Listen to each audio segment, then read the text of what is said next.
يعملون الصالحات أن لهم أجرا كبيرا۔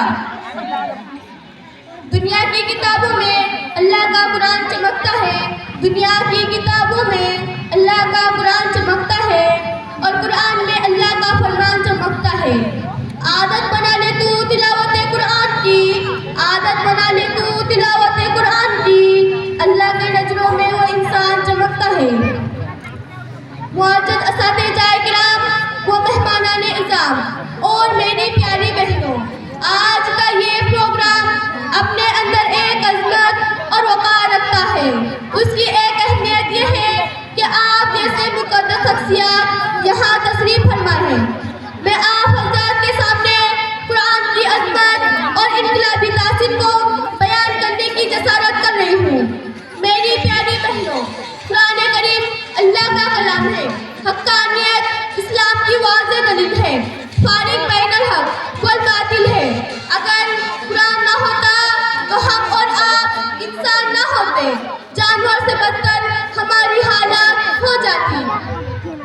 اگر قرآن نہ ہوتا تو یہ شمس و قمر، شجر و حجر، حتیٰ کہ کائنات کی کوئی بھی چیز وجود میں نہ آتی۔ اگر قرآن نہ ہوتا تو عدل و انصاف، صداقت اور سچائی کا نام و نشان نہ ہوتی۔ اگر قرآن نہ ہوتا تو باپ بیٹے کے درمیان شفقت اور محبت نہ ہوتی۔ میری پیاری بہنوں، یہی قرآن ہے جس نے دل میں عدل و انصاف قائم کر کے ظلم و زیادتی کو جڑ سے اکھاڑ پھینکا۔ یہی قرآن ہے جس نے گونگوں کو زبان اور بے زبان کو فصاحت اور بلاغت کا امام بنا دیا۔ یہی قرآن ہے جس نے بد عملوں کو زہد و تقویٰ کا پیکر بنا دیا۔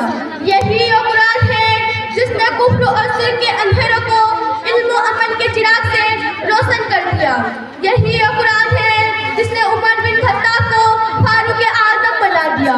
یہی قرآن ہے جس نے عبداللہ بن قحافہ کو صدیق اکبر بنا دیا۔ یہی قرآن ہے جس نے عثمان بن عفان کو عثمان غنی اور ذی النورین بنا دیا۔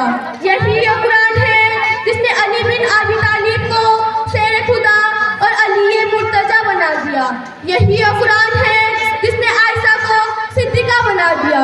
یہی قرآن ہے جس نے فاطمہ کو سیدۃ النساء اہل الجنہ کے لقب سے سرفراز فرمایا۔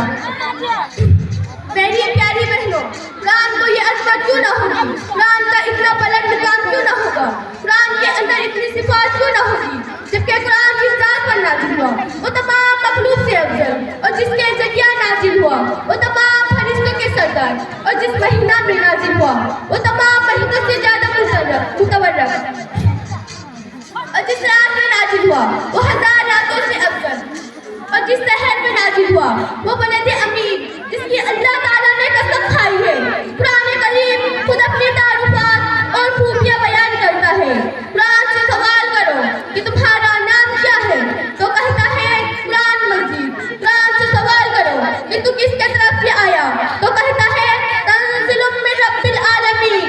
قرآن سے سوال کرو کہ تو اس سے پہلے کہاں تھا تو کہتا ہے فی لوح محفوظ۔ قرآن سے سوال کرو کہ میں تجھے ہاتھ میں دوں تو کہتا ہے لا یمسہ الا المطہرون۔ قرآن سے سوال کرو کہ میں تجھے پڑھنا چاہتا ہوں تو کیا کہتا ہے تو کہتا ہے اذا قرأت القرآن فاستعذ باللہ من الشیطان الرجیم۔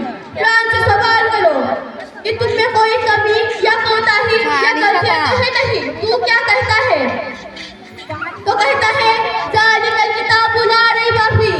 قرآن سے سوال کرو کہ تم سے پہلے کتابوں میں تحریف کیا گیا تھا، کیا تم نے بھی تحریف کیا گیا ہے تو کیا کہتا ہے تو کہتا ہے انا نحن نزلنا الذکر وانا لہ لحافظون۔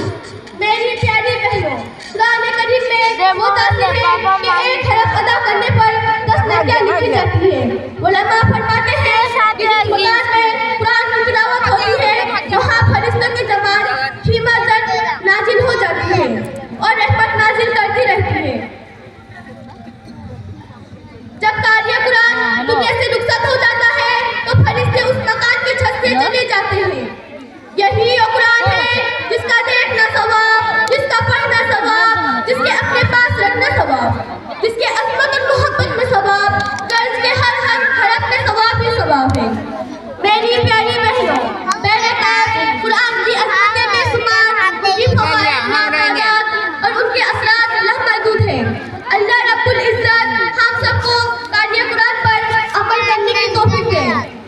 میں